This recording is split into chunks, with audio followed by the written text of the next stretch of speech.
جابر بن عبد الله الأنصاري عن فاطمة الزهراء عليه السلام بنت رسول الله قال سمعت فاطمة أنها قالت دخل علي أبي رسول الله في بعض الأيام فقال السلام عليك يا فاطمة فقلت عليك السلام قال إني أجد في بدني ضعفا فقلت له أعيذك بالله يا أبتاه من الضعف فقال يا فاطمة ائتيني بالكساء اليماني فغطيني به فأتيته بالكساء اليماني فغطيته به وصرت أنظر إليه وإذا وجهه يتلألأ كأنه البدر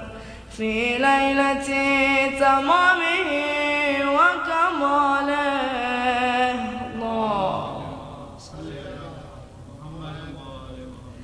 فما كانت إلا ساعة وإذا بولدي الحسن قد أقبل وقال السلام عليك يا أماه فقلت عليك السلام يا قرة عيني وثمرة فؤادي فقال يا أماه إني أشم عندك رائحة طيبة كأنها رائحة جدي رسول الله فقلت نعم إن جدك تحت الكساء فأقبل الحسن نحو الكساء وقال السلام عليك يا جدا يا رسول الله أتأذن لي أن أدخل معك تحت الكساء قال وعليك السلام يا ولدي ويا صاحب حوضي قد أذنت لك فدخل معه تحت الكساء.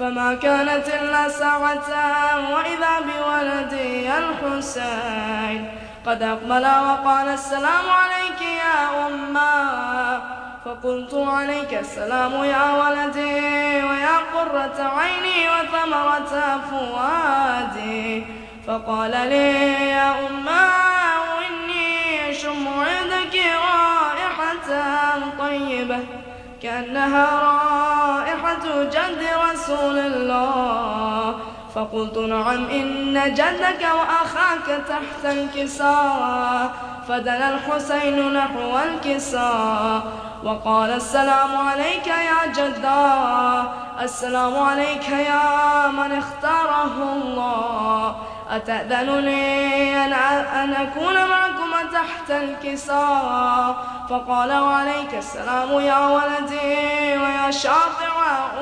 أمتي قد أذنت لك فدخل معهما تحت الكساء.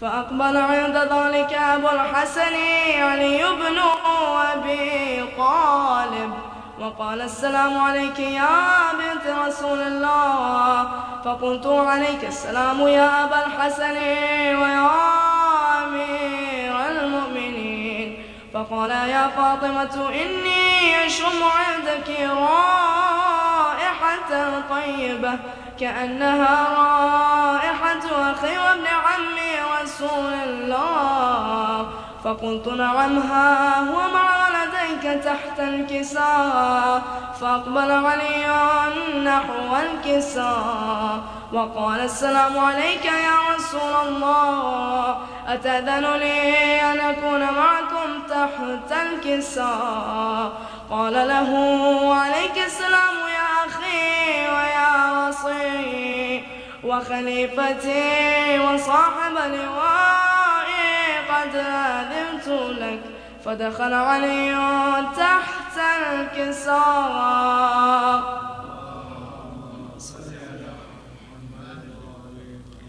ثم أتيت نحو الكساء وقلت السلام عليك يا أبتاه يا رسول الله أتأذن لي أن أكون معكم تحت الكساء؟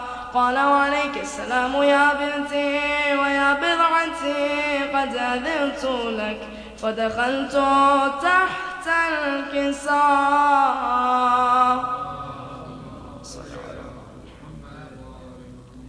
فلما اكتملنا جميعا تحت الكساء، أخذ أبي رسول الله بطرفي الكساء وأومى بيده اليمنى إلى السماء وقال: اللهم إن هؤلاء أهل بيتي وخاصتي وحامتي، لحمهم لحمي ودمهم دمي، يؤلمني ما يؤلمهم ويحزنني ما يحزنهم.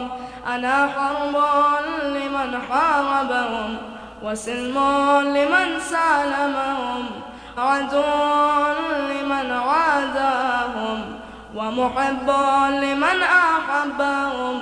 إنهم مني وأنا منهم، فاجعل صلواتك وبركاتك ورحمتك وغفرانك ورضوانك علي وعليهم، وأذهب عنهم الرجس وطهرهم تطهيرا.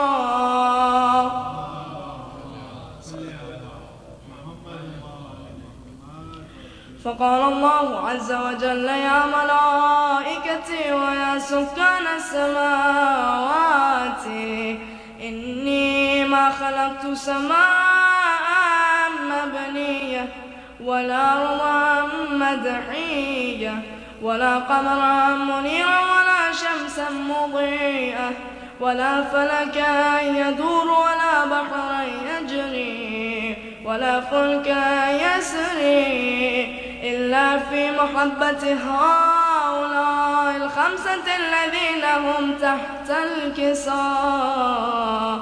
فقال الأمين جبرائيل: يا ربي ومن تحت الكساء؟ فقال عز وجل: هم أهل بيت النبوة ومعدن الرسالة، هم فاطمة وأبوها وبعنها وبنوها.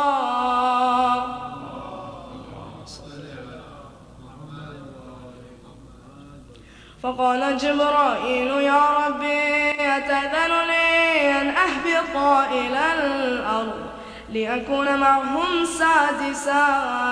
فقال الله: نعم قد أذنت لك. فهبط الأمين جبرائيل وقال: السلام عليك يا رسول الله.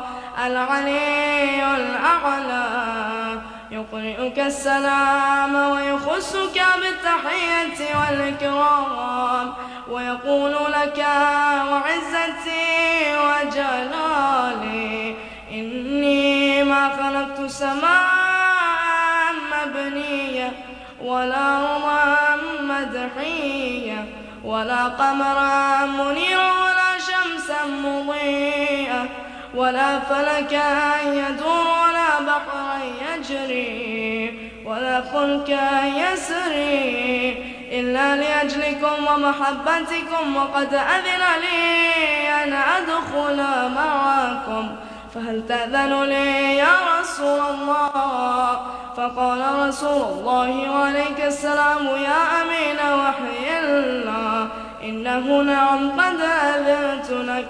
فدخل جبرائيل معنا تحت الكساء.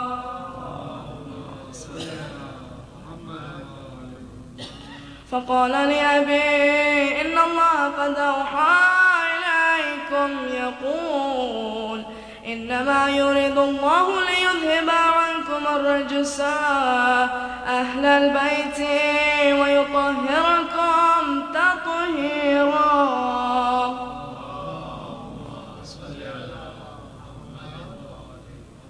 فقال علي لأبي: يا رسول الله، أخبرني ما لجلوسنا هذا تحت الكساء من الفضل عند الله. فقال النبي صلى الله عليه وآله والذي بعثني بالحق نبيا واصطفاني بالرسالة نجيا ما ذكر خبرنا هذا في محفل من محافل أهل الأرض وفيه جمعا من شيعتنا ومحبينا إلا ونزلت عليهم الرحمة وحفت بهم الملائكة واستغفرت لهم إلى أن يتفرقوا فقال علي عليه السلام إذا والله فزنا وفاز شيعتنا ورب الكعبة.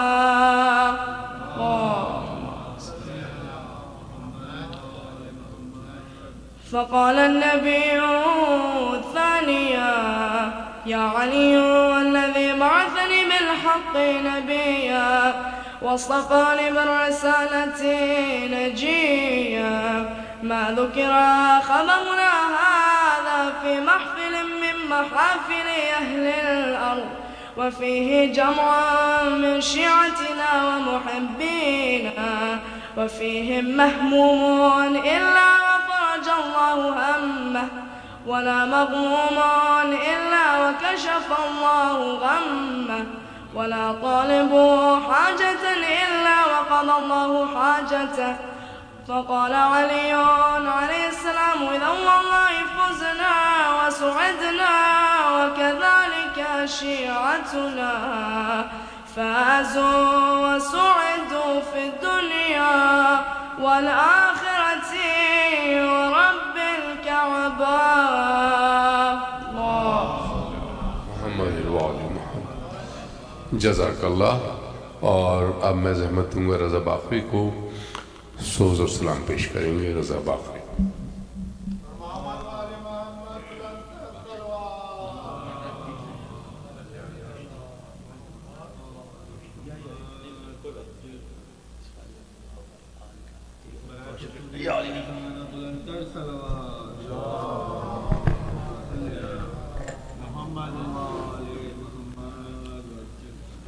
پر علی اولاد علی بلند تر صلوات.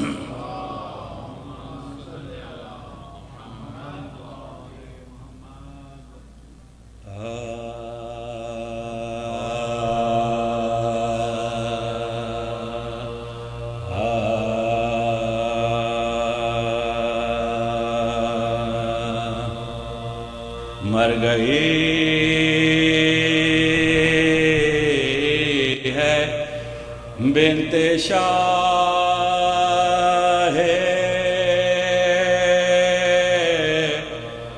کربلا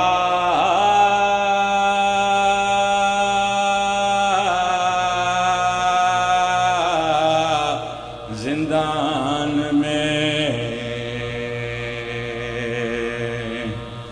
رو رہے ہیں اہل بیت مصطفیٰ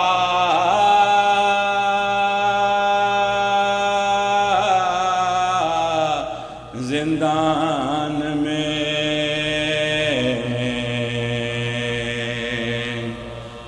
خاک پر میت پڑی ہے دختر شبیر کی کربلا کا ہو بہو ہے واقعہ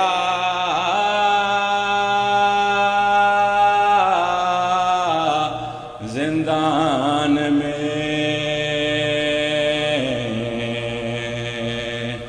مر گئی ہے بنت شاہ.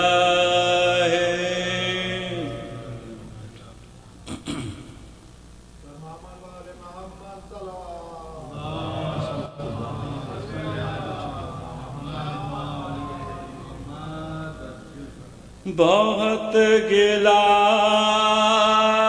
سکینہ تمہیں اندھیرے کا یہ غم رہا ہے کہ تاریخ قید میں کنبا یہ رنج تھا کوئی چہرہ نظر نہیں آتا ہمارے غم زدہ چہروں کو دیکھ لو بی بی یہ نیند خاک پہ کیسی اٹھو اٹھو بی بی دکھے دلوں کی تسلی تمہاری باتیں تھیں دلوں کے زخم کا مرہم تمہاری باتیں تھیں ہمارے غم کا سہارا تمہاری باتیں تھیں ہمارے غم کا سہارا نہ چھین لو بی بی یہ نیند خاک پہ کیسے اٹھو اٹھو بی بی جو ایسے حال میں دیکھے خفا نہ ہو بابا ذرا میں صاف تو کر دوں یہ خون کانوں کا نہ پہن جاؤ سکینہ پھٹا ہوا کرتا لہو میں ڈوبیے زلفیں سوار لو بی بی یہ نیند خاک پہ کیسے اٹھو اٹھو بی بی صلوات پر محمد و آل محمد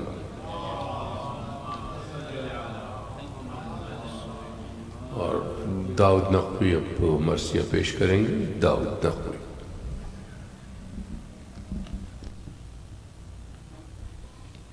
فاتح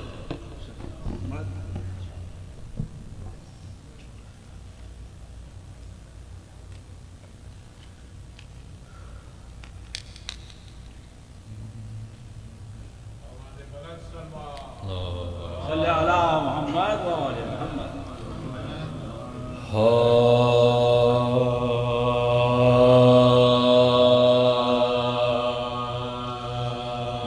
لاش اکبر کی جو مقتل سے اٹھا لائے نوجوان کو صف اول سے اٹھا لائے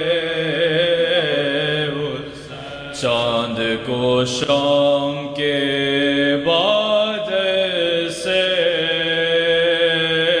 اٹھا لائے جاں بلب شیر کو جنگل سے اٹھا لائے دی صدا لاشے پسر آن کے لے جاوانو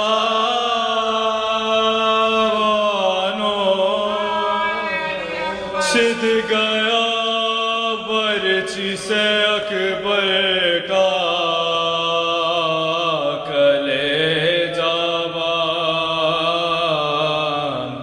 دیکھ لے آخری دیدار بسر مرتا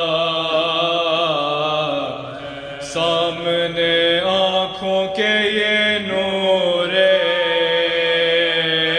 نظر مرتا اب کوئی دم میں تیرا رش کے قمر مرتا منہ سے باہر ہے زباں تشنا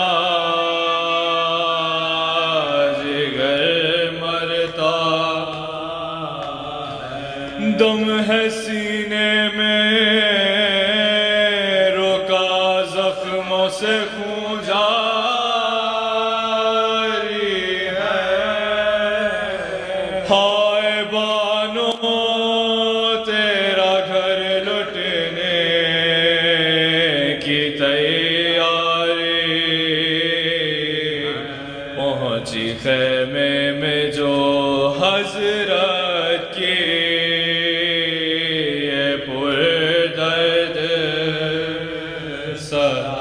مضطرب ہو گئی ناموں سے رسول دوست کہا چلا کے سکینہ نے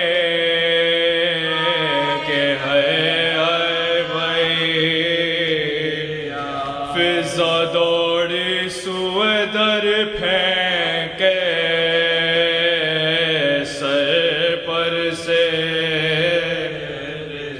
پیٹتی زینب مضطر نکل آئی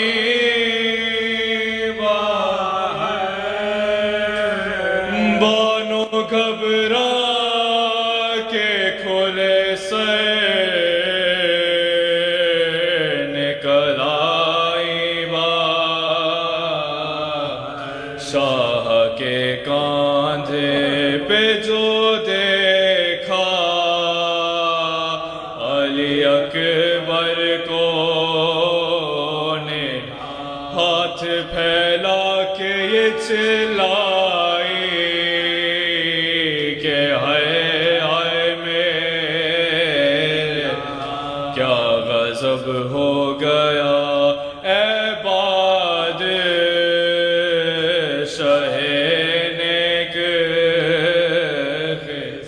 راس آیا نہ میرے بچے کو 18 ٹکڑے تیغوں سے بدن ہو گیا سارا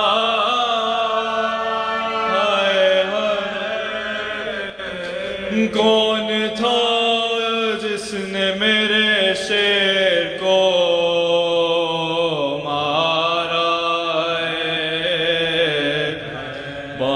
صدمے سے نہ مر جائے یہ ڈر ہے سب تیرے دل کی میرے دل کو خبر ہے ہاتھ سینے پہ تیرا خون میں تر پھر یہ کیا ہے جو نہیں زخم جگر ہے سنسناتا ہے بدن جان چلی جاتی ہے اس لہو سے تو میرے دودھ کی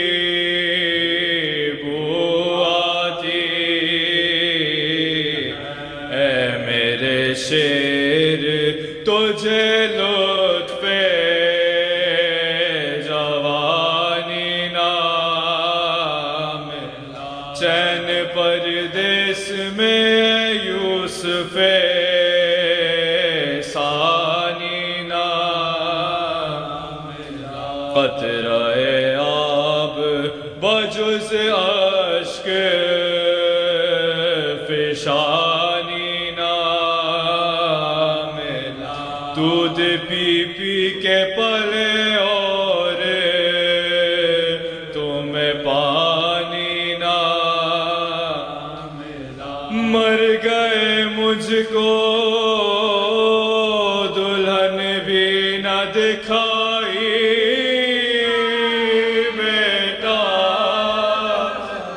خاک میں گئی بانوں کی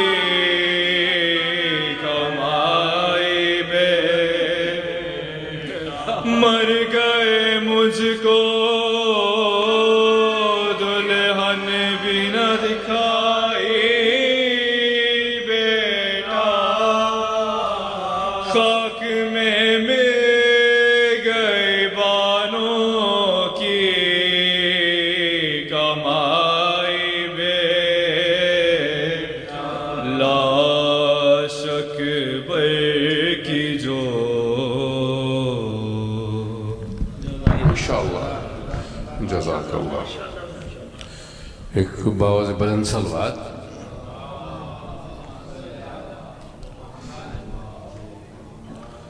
میں قبلہ سے درخواست کروں گا تشریف لائیں مجلس اختتام فرمائیں.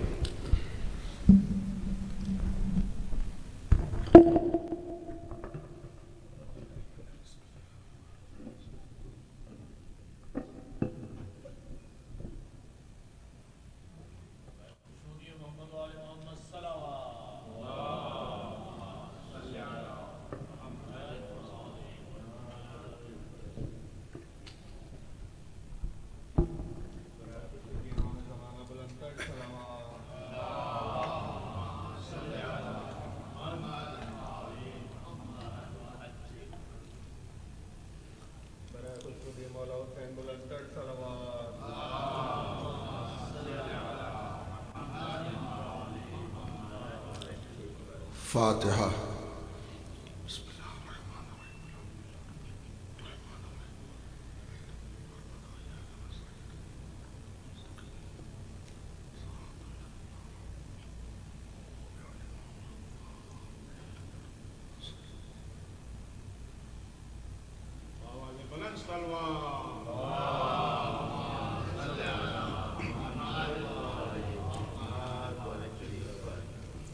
لا حول ولا قوة إلا بالله العلي العظيم.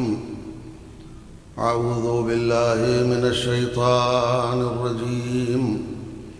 بسم الله الرحمن الرحيم.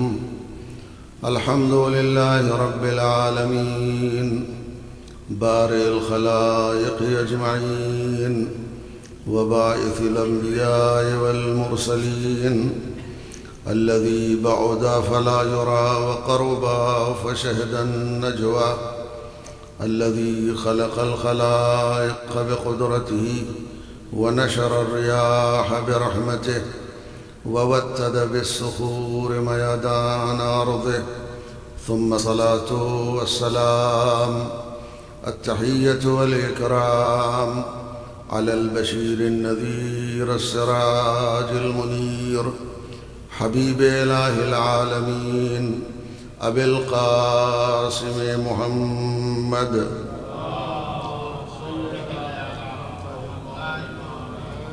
وعلى آله الأطيبين الأطهرين اللنجبين الذين أذهب الله عنهم الرجس وطهرهم تطهيرا.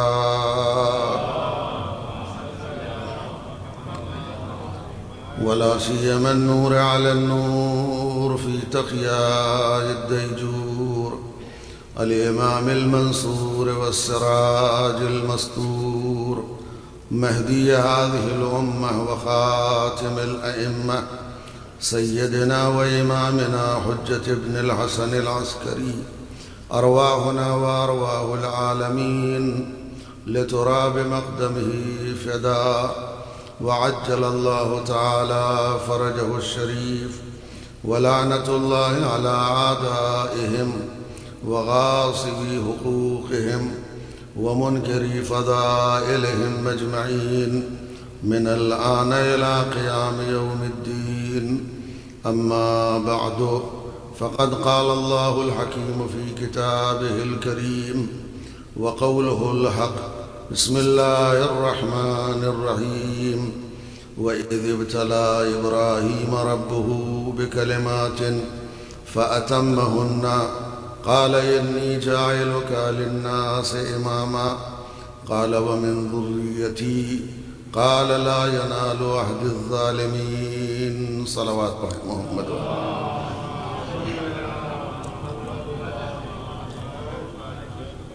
خدا بند عالم ہم سے اس عزاداری کو قبول فرمائے، ان مجلسوں کو قبول فرمائے. پروردگار ان مجلسوں کو ہماری نجات اور بخشش کا ذریعہ قرار دے. ان ایام اعزاء میں ہمیں زیادہ سے زیادہ امام حسین پر گیا کرنے کی توفیق و سعادت نصیب فرمائے. پروردگار ہمارے زمانے کے امام کو ہم سب سے راضی و خوشنود فرمائے. پروردگار امام عصر کے ظہور میں تعجیل فرما. آپ حضرات اپنی سلامتی کے لیے اپنی دعاؤں کی قبولیت اور امام کی سلامتی اور حضرت کے ظہور کے لیے بلند ترین صلوات پڑھیں محمد وآلہ.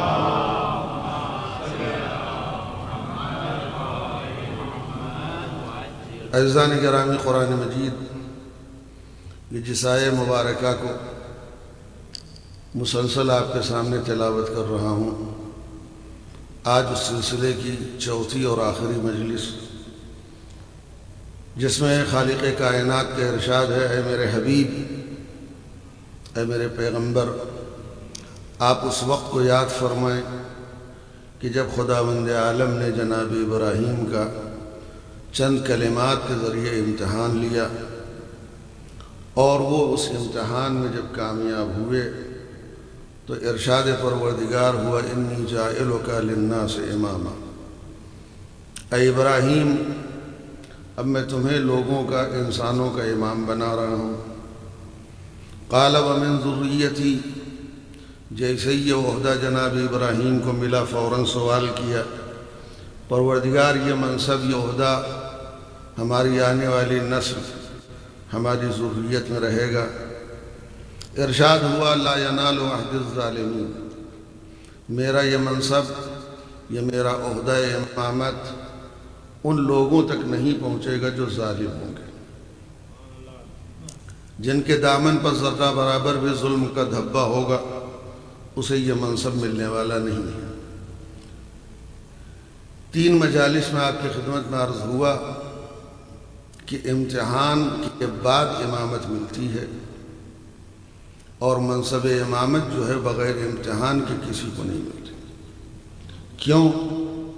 اس لیے کہ امامت جو ہے وہ دین کی حفاظت کے لیے ہے اور دین کی تشریح کے لیے ہے.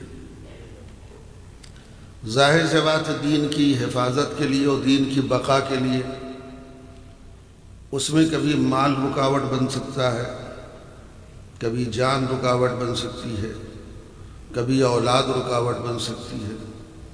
لہذا خداوند عالم ان تمام چیزوں کے ذریعے پہلے امتحان لے لیتا ہے کہ دیکھیں آپ اپنی جان کو عزیز رکھتے ہیں یا دین کو، مال کو زیادہ عزیز رکھتے ہیں یا دین کو، اولاد سے زیادہ پیار ہے یا دین سے پیار ہے.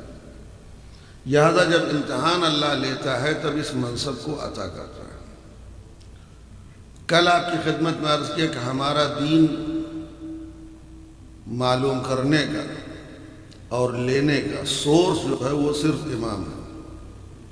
ہم نے اماموں سے دین لیا، ہم نے اماموں سے مذہب لیا، ہم نے اماموں سے قرآن لیا.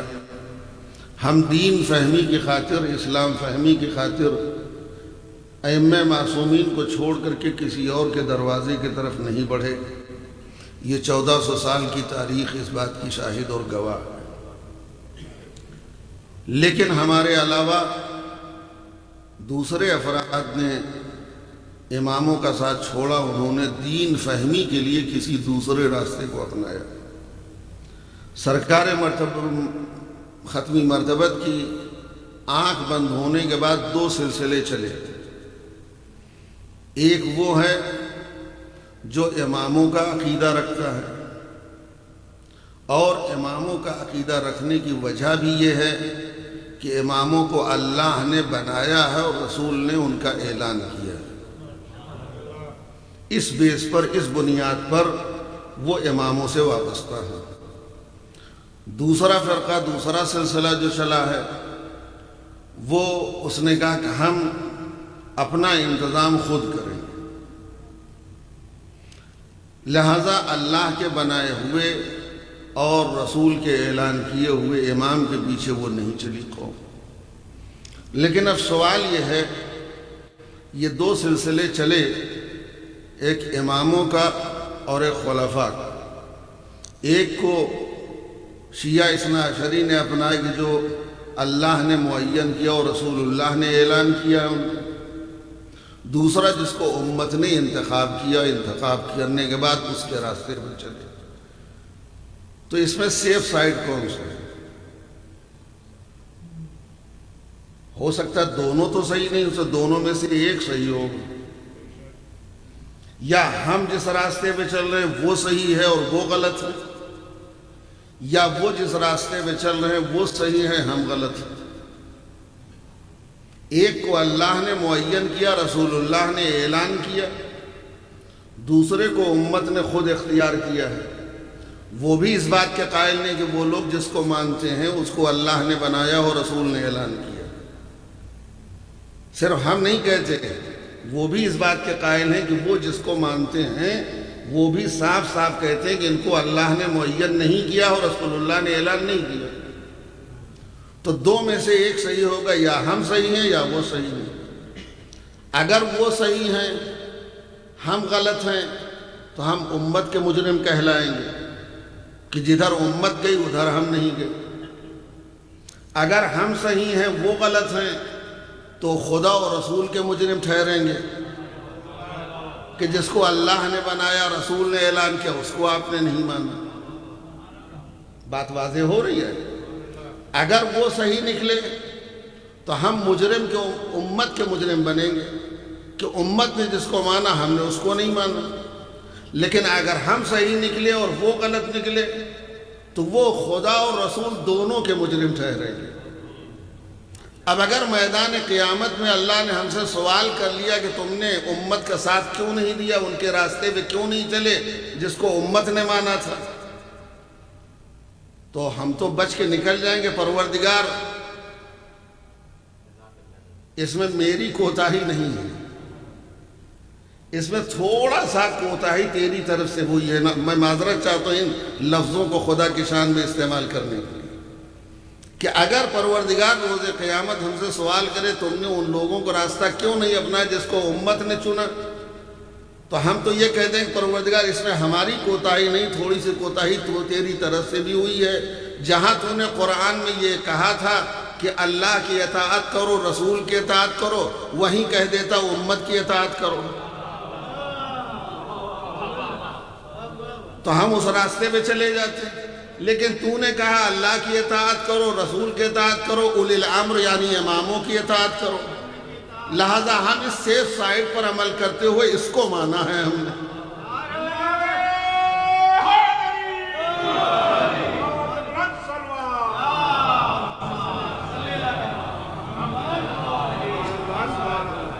لیکن عزیزان گرامی، جن لوگوں نے خدا و رسول کی بات کو ٹھکرایا اور امت کے کہنے پہ چلے، خود انتخاب کیا.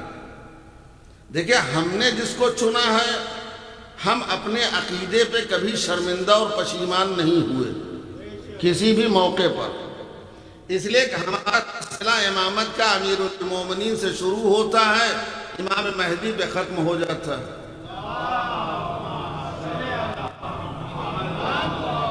اور اس سلسلے میں جتنے ہیں 12 کے 12، یہ سب اپنے زمانے کے علی ہیں، سب اپنے زمانے کے حسین ہیں. لیکن جس کو امت نے چنا ہے، 4 قدم چلنے کے بعد راستے میں کہیں یزید مل رہا ہے، کہیں معاویہ مل رہا ہے، لہذا لوگ جھیپتے ہیں، شرماتے ہیں اپنے نظریات بیان کرنے کے، لہذا ہم کبھی اپنے نظریے پر، اپنے عقیدے پہ کبھی شرمندہ نہ ہوئے نہ پشیمان ہوئے، ڈنکے کی چوٹ پہ اعلان کرتے کہ ہم امامیہ ہیں، 12 اماموں کو مانتے ہیں۔ لیکن جن لوگوں نے اپنی مرضی سے رسول کا جانشین معین کیا، سقیفہ بنی ساعدہ میں جمع ہو کر کے ایک صاحب کا انتخاب کیا اور ان کی ہلڑ ہنگامے کے ساتھ بیعت کر کے ان کو تسلیم کر لیا، اور 2.5 سال تک تقریباً وہ اس منصب پر رہے فائز۔ وہ جب اس دنیا سے جانے لگے تو انہوں نے اپنے بعد والے کے لیے وصیت کر دیا کہ میرے بعد یہ خلیفہ ہیں، ان کی بات ماننا۔ وہ تقریباً 10 سال تک رہے، اور 10 سال کے بعد جب وہ اس دنیا سے جانے لگے تو انہوں نے 6 آدمیوں کی ایک کمیٹی بنا دی، 6 نفرہ کمیٹی شورا۔ اس کو شورا کے حوالے کر دیا کہ 6 آدمی اکٹھا ہو جانا ایک کمرے میں، جس پر سب کا اتفاق ہو اس کو خلیفہ بنا لینا۔ اس میں مولا کائنات بھی تھے ان 6 آدمیوں میں، لیکن چونکہ سازش ایسی تھی کہ شرطیں ایسی رکھی جائیں کہ پہلے سے معلوم تھا کہ علی قبول نہ کریں گے خلافت، اور ان کی پہلے سے منشا تھی خلافت علی تک جانا نہیں ہے، لیکن علی کا نام رکھو، ان کے سامنے پیش کرو، وہ خود ہی قبول نہیں کریں گے۔ کل کو ہمارے کہنوں کا رہے گا ہم نے تو پیش کیا تھا، آپ ہی نے نہیں قبول کیا، اس سے ہو جائے گا سانپ بھی مر جائے گا، لاٹھی بھی نہیں ٹوٹے گی۔ لہذا اس میں علی کو بھی شامل کیا، لیکن ان کے سامنے جب خلافت کی پیشکش رکھی تو ایک شرط رکھی، آپ کو خلافت ہم اس شرط پر دیں گے کہ آپ کتاب خدا و سنت رسول کے ساتھ ساتھ سیرت شیخین پر بھی عمل کریں گے۔ مولا کائنات نے فرمایا جہاں تک اللہ کی کتاب و سنت رسول پر عمل کی بات ہے وہ تو میں کروں گا، لیکن شیخین کی سیرت پہ عمل کرنا یہ مجھ سے نہیں ہوگا۔ اگر شیخین کی سیرت کتاب خدا و سنت رسول کے مطابق ہے تو الگ سے شرط رکھنے کی ضرورت نہیں ہے، لیکن اگر ان دونوں کی سیرت کتاب خدا و سنت رسول کے خلاف ہے تو ہم ایسوں کی سیرت پہ عمل نہیں کریں گے جس کی زندگی کتاب خدا و سنت رسول کے خلاف گزری ہو۔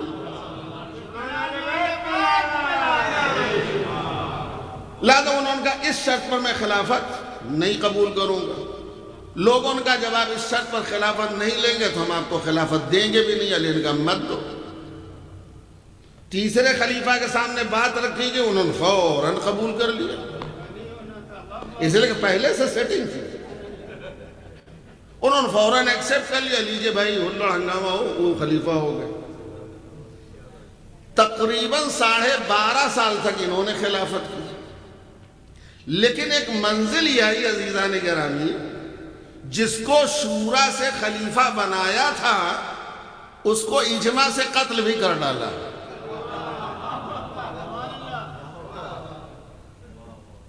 جس کو شورا کے ذریعے خلیفہ بنایا تھا اجماع کے ذریعے اس کو قتل بھی کر ڈالا، اور قتل کی سازش رچنے میں خلیفہ اول کی دختر بھی شامل ہے، دختر شامل ہے، اور باقاعدہ انہوں نے تاریخی فتویٰ دیا ہے اقتلوا ناسلا فقد کفر، یہ ناسل کو قتل کر ڈالو یہ کافر ہو گیا۔ یہ کوئی تمام تواریخ جتنی تاریخیں ہیں آپ اٹھائیے سب میں یہ جملے آپ کو مل جائیں گی کہ محترمہ نے باقاعدہ برملا اعلان کیا تو اقتلوا ناسلا فقد کفر، اس ناسل کو قتل کر دو یہ کافر ہو گیا۔ ناسل مدینے میں ایک یہودی تھا جو لمبی داڑھی والا تھا، اور اس کی شکل خلیفہ سوم سے ملتی تھی، شباہت رکھتے تھے، لہذا اس کا نام ناسل رکھا کہ اس ناسل کو قتل کر دو یہ کافر ہو گیا۔ پورا انہوں نے ماحول قتل کا ان کے تیار کر دیا، اور جب ان کو یقین ہو گیا کہ اب یہ چند دنوں کے بعد قتل ہو جائیں گے، کچھ دنوں کے بعد، تو انہوں نے حج کا ارادہ کیا، مکے نکل گئے مدینے سے تاکہ ہم یہاں نہ رہیں جب ان کا قتل ہو تو۔ یہ مکے چلی گئی، نتیجے میں ان کے گھر کا گھیراؤ ہوا، 40 دن تک محاصرے میں رہے، امیر المومنین نے مدد کی، پانی بند کیا، پانی پہنچایا علی نے، سب کچھ کرنے کے باوجود لوگوں نے ان کو قتل کر دیا اور یہ مکے نکل گئی۔ اور جب حج کر کے واپس ہو رہی تھی تو راستے میں ایک منزل میں جو ان کا قافلہ پہنچا تو لوگوں سے پوچھا مدینے کی کوئی خبر ہے؟ تو لوگوں نے جواب دیا بھئی تیسرے خلیفہ کا قتل ہو گیا۔ تو بہت خوش ہوئی، تو فوراً ساربان سے کہا کہ ہمارے قافلے کو جلدی مدینہ لے چلو، اس لیے کہ ہمیں مدینہ جلدی پہنچنا ہے، چونکہ پلان ان کا کچھ اور تھا، کسی اور کا پلان تھا کو خلیفہ بنائیں گے۔ ساربان سے کہا ہمارا قافلہ جلدی سے مدینہ لے چلو، ہمیں پہنچاؤ۔ لیکن دوسرے منزل میں جب قافلہ ان کا پہنچا تو ان کو اطلاع ملی کہ مدینے میں علی کی بیعت ہو گئی، لوگوں نے علی کو خلیفہ بنا لیا۔ عزیزو، تیسرے خلیفہ کے قتل کے بعد پورا مدینہ اکٹھا ہوا اور علی کے گھر کو گھیر لیا، کہا علی اب آپ کے بغیر کام نہیں چلے گا، اب آپ آئیے، امت کی بات ڈور اپنے ہاتھوں میں لیجیے، خلافت کو آپ سنبھالیے۔ علی نے کہا مجھے تمہاری خلافت کی ضرورت نہیں ہے، مجھے نہیں چاہیے۔ لوگوں کا اصرار بڑھا، یہاں تک کہ 3 دن تک علی نے موقع دیا، ادھر سے انکار ادھر سے اصرار، ادھر سے انکار ادھر سے اصرار، یہاں تک کہ مولا کائنات نے فرمایا دیکھو ہماری شرطیں معلوم ہیں، اس سے پہلے ہم نے شرط رکھی تھی کہ ہم سیرت شیخین پر عمل نہیں کریں گے۔ لوگوں نے کہا ہاں آپ کی شرط معلوم ہے، آپ اسی شرط پہ خلافت قبول کیجئے۔ لہذا امیر المومنین نے خلافت قبول کر لی۔ جب ان کو راستے میں پتا چلا کہ علی خلیفہ بن گئے، لوگوں نے علی کی بیعت کر لی، تو فوراً انہوں نے کہا ہائے وہ مظلوم مار ڈالا گیا۔ اب آپ دیکھیں گرگٹ بھی اتنی جلدی رنگ نہیں بدلتا۔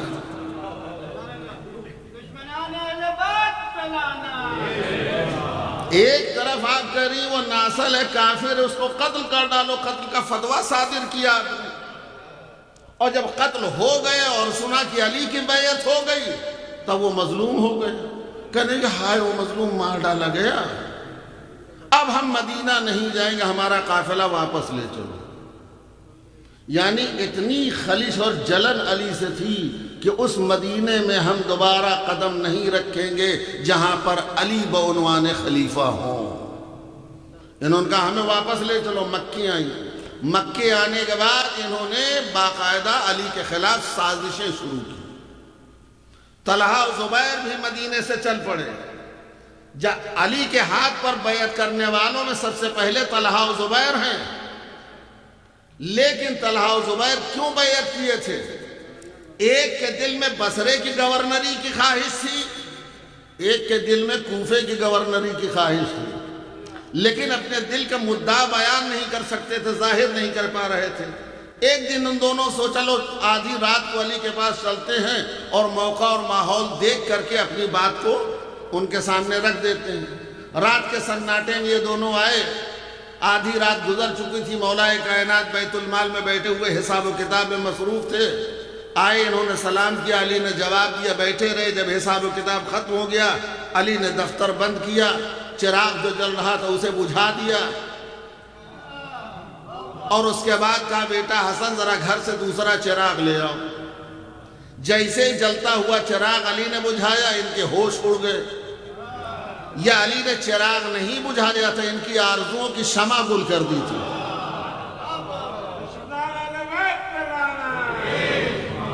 جب دوبارہ گھر سے چراغ آیا، اجالا ہوا، علی نے دیکھا، فرمایا کیسے آنا ہوا، کیوں تشریف لائے آپ؟ کہنے بس ایسے ہی آپ کی خیریت کے لیے، مزاج کرسی کے لیے آئے تھے۔ مولانا کا اچھا آدھی رات کو خیریت دریافت کرنے کے لیے آئے ہیں، کوئی وجہ تو ہوگی؟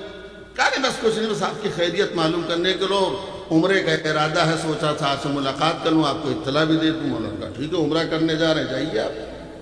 لیکن کہا ایک سوال ہے علی، پہلے سے ایک چراغ جو جل رہا تھا آپ نے اسے بجھایا کیوں؟ اچھا اگر بجھا دیا تھا دوسرا چراغ منگایا کیوں؟ مولا نے فرمایا اصل میں بات یہ ہے، جو چراغ جل رہا تھا وہ بیت المال کے پیسے کے تیل سے، اس میں جو تیل تھا بیت المال کے پیسے کا تھا، اور اس وقت میں بیت المال کا حساب کر رہا تھا۔ جب بیت المال کا حساب ختم ہو گیا تو بیت المال کے پیسے والا چراغ نہیں جلے گا، ہماری آپ کی پرسنل بات ہے، گفتگو ہے، ہماری آپ کی پرسنل گفتگو کے لیے ہمارے گھر کا تیل جلے گا، چراغ جلے گا۔ انہوں نے ایک دوسرے کی کوہنی ماری، یہاں کچھ ہونے والا نہیں ہے۔ ارے یہ اتنے باریک و دقیق ہیں جو ایک ایک آنا پائی کا حساب رکھ رہے ہیں، تو یہاں ان سے کچھ ملنے والا نہیں ہے۔ ساری امیدوں پہ اوس پڑ گئی، نکل گئی، یہ بھی نکل لیے، عمرے کے بہانے سے مکے آئے۔ اب وہاں پہلے سے محترمہ موجود ہیں، لوگوں کو ہنگامہ کیا اور مجمع اکٹھا کیا، یہاں سے یہ لوگ بھی ملاق ہو گئے، تقریباً دیکھتے دیکھتے 30,000 افراد اکٹھا کیا، 30,000 علی کے خلاف لوگوں کو ورغلا کے اکٹھا کیا، یعنی لشکر 30,000 کا اکٹھا کیا انہوں نے۔ امیر المومنین کو جب خبر ملی ہے تو امیر المومنین نے بھی مدینہ چھوڑ دیا، مدینہ چھوڑا، کوفے سے لوگوں سے کچھ مدد لی، راستے سے جب چلے ہیں تو لوگ ہوئے۔ علی کے پاس کل لشکر کی تعداد تھی 12,000 یا دوسری روایت کے مطابق 20,000۔ علی کے لشکر میں جو گئے ہیں بصرے کی طرف، جنگ جمل میں شریک ہوئے ہیں، علی کے لشکر میں 12,000 افراد تھے یا 20,000، اور محترمہ کے پاس کتنے ہو گئے تھے؟ 30,000۔ یہ الگ ایک سوال ہے کہ 30,000 کا خرچہ کہاں سے آیا؟ ایک دو آدمی کا پیٹ پالنا مشکل ہوتا ہے، 30,000 کا خرچہ کہاں سے آیا وہ الگ ایک مسئلہ سوال ہے۔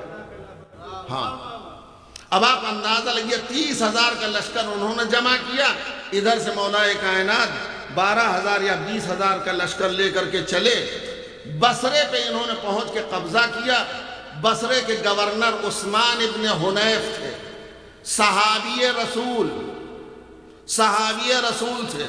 عثمان کے ساتھ کیا کیا انہوں نے مومنہ نے، انہوں نے محترمہ جو آرڈر فرمایا ہے، عثمان کے داڑھی، سر، مونچھ، بھویں، یہاں تک کہ پلکوں کو بھی نچوا دیا تھا، بالوں کو نچوا دیا تھا، اور بیت المال پر 70 افراد جو پہرا دے رہے تھے ان کو ذبح کروایا ہے انہوں نے۔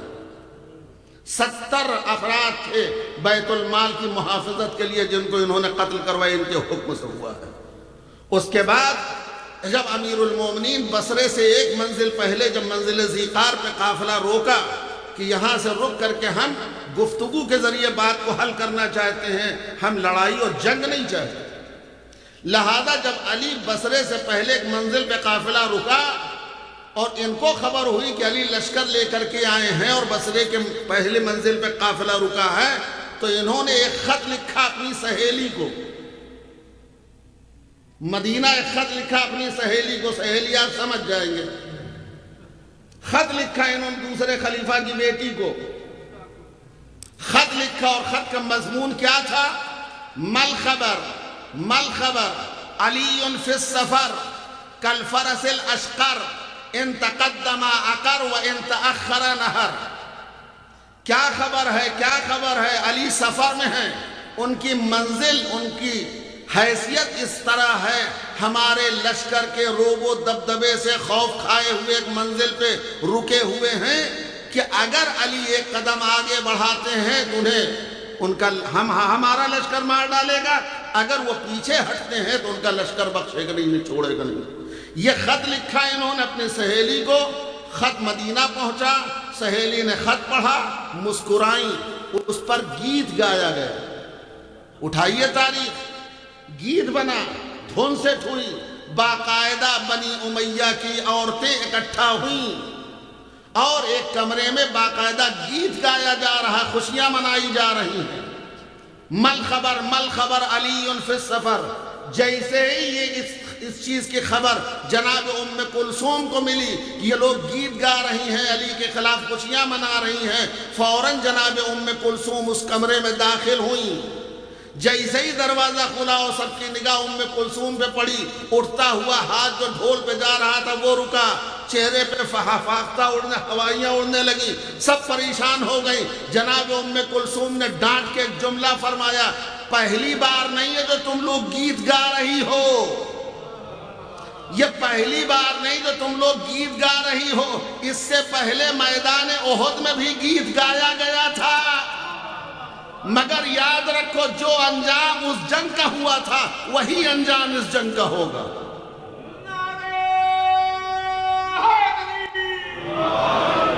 وہی انجام اس جنگ کا ہوگا۔ سب کے حالات خراب ہو گئے، سب بھاگ گئے، تتر بتر ہو گئے، محفل برخاست ہو گئی۔ یہاں امیر المومنین بات چیت کر رہے ہیں، جب دیکھا علی نے بات چیت سے کام نہیں چل رہا ہے تو لشکر لے کے بصرے پہنچے۔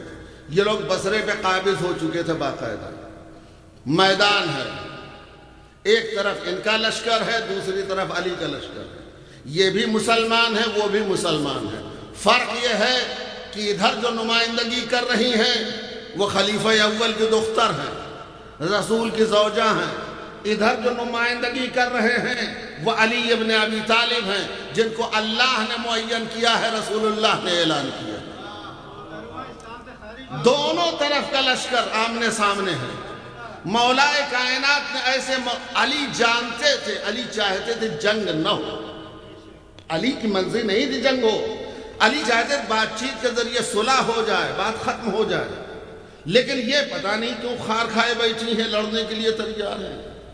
کسی نے کیا خوب مصرے کہے ہیں، بھابھی علی کو ایسی ملی کائنات میں، بھابھی علی کو ایسی ملی کائنات میں، جنگ جمل میں آ گئی دیور کے سامنے۔ دونوں طرف لشکر ہے۔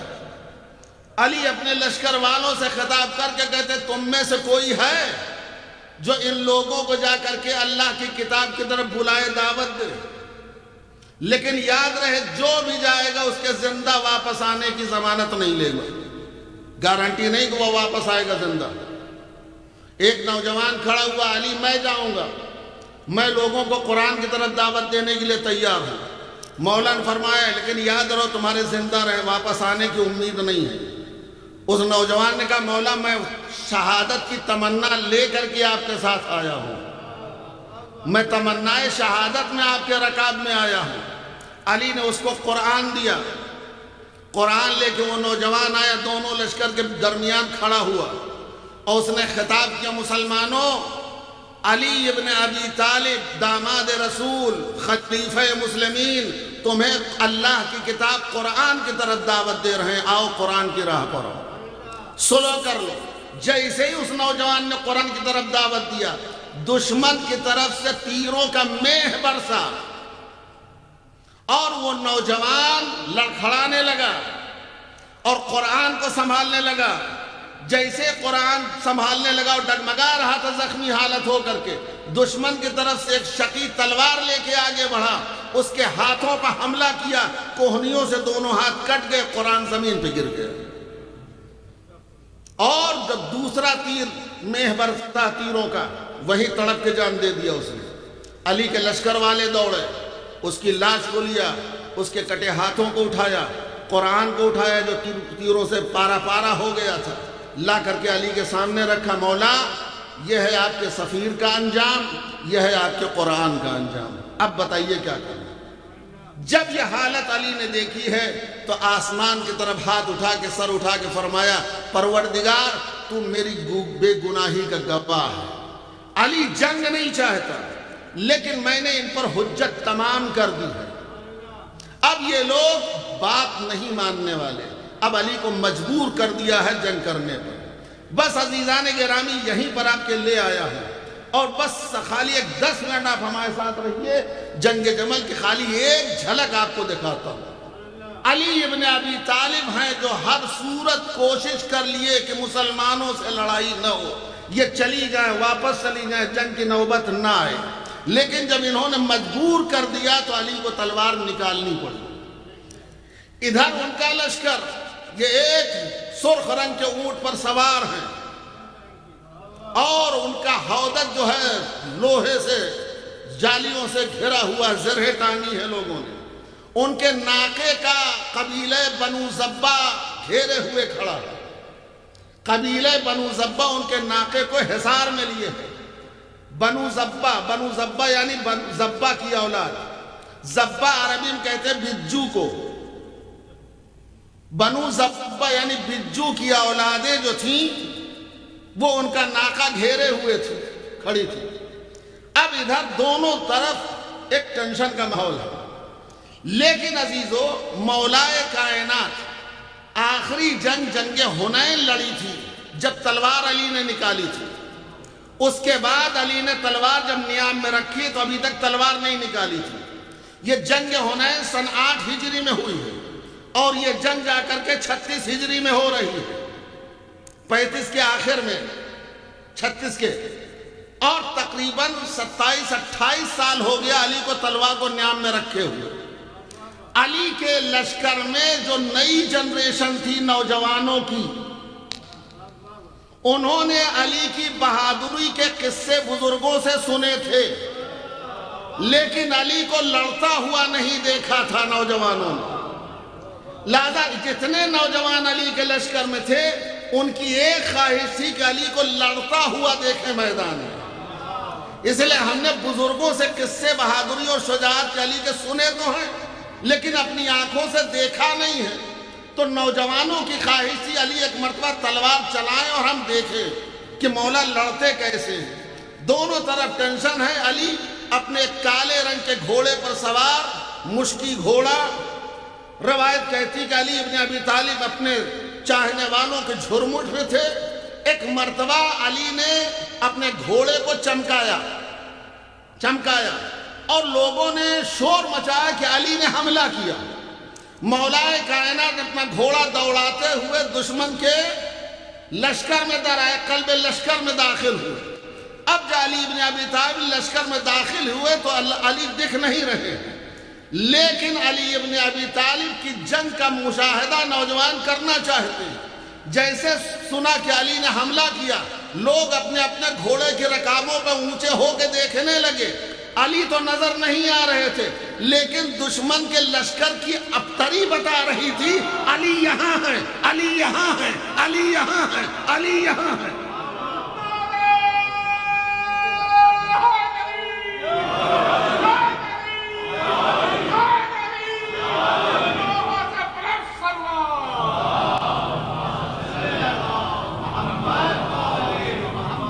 یہ پہلا حملہ علی کا تھا. ادھر سے داخل ہوئے اور سر کاٹتے ہوئے ادھر سے باہر آئے اور پھر اسی جگہ آئے جہاں پہلے کھڑے تھے. آئے تو تلوار سے خون ٹپک رہا تھا اور کسی کا سر کاٹتے وقت، خود کاٹتے وقت، لوہے کی زرہ کاٹتے وقت تلوار ذرا سا ٹیڑھی ہو گئی تھی. زانوں پر رکھ کے اسے سیدھا کر رہے تھے. چاروں طرف سے لوگ گھیرے کھڑے ہیں علی کو. اتنے میں گرمی کا زمانہ تھا، کسی نے شہد کا شربت بنایا تھا، علی کے سامنے جام پیش کیا، پیالہ. علی نے ہاتھ بڑھا کے شہد کا شربت پیا. پینے کے بعد پیالہ اس کے حوالے کیا اور ایک جملہ فرمایا، یہ شہد یمن کا معلوم دیتا ہے، یہ شہد یمن کا معلوم دیتا ہے. مالک اشتر جیسا شہسوار حیران، کہنے لگا مولا آپ کو اس ہنگامی حالت میں بھی اتنا ہوش ہے کہ یہ شہد کہاں کا ہے؟ اس عالم میں بھی آپ کو اتنا ہوش ہے کہ یہ شہد یمن کا ہے کہ طائف کا ہے؟ علی نے سر اٹھایا، مسکرا کے فرمایا مالک تیرے مولا کو پرواہ ہی نہیں ہے کہ وہ موت پہ جا رہا ہے یا موت اس پر آ رہی ہے.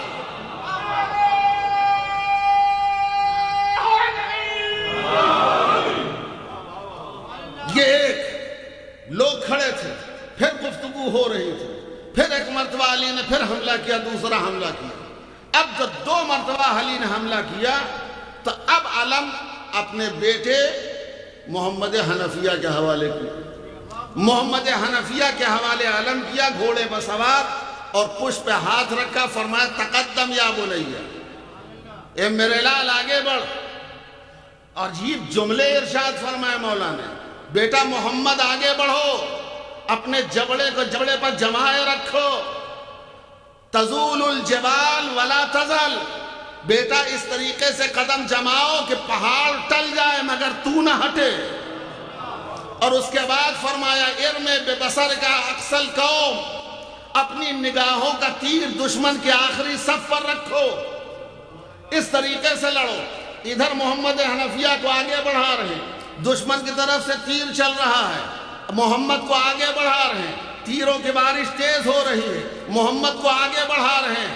اسی کشمکش میں امام حسن یہ منظر دیکھ رہے تھے، محمد کو آگے بڑھاتے ہیں، علی کو آگے جانا پڑتا، بیٹا آگے بڑھ، بیٹا آگے بڑھ.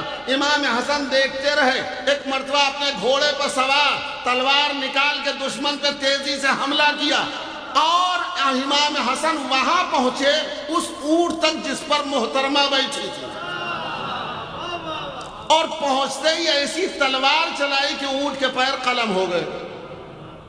اور جیسے اونٹ کے پیر قلم ہوئے ہودج نیچے گرا، اور جب ہودج نیچے گرا تو علی کی طرف سے ایک آدمی اندر گیا، پردہ ہٹا کر کے خیریت معلوم کرے، ٹھیک ہے یہ. جیسے ہی پردہ ہٹایا شور مچایا، ہائے علی نے نامحرم کو بھیج دیا ہمارے پاس. جیسے ہی کہا نامحرم کو علی نے بھیجا ہے ہمارے ہودج میں، اس نے کہا بدبخت میں نامحرم نہیں ہوں، تیرا سگا بھائی ہوں.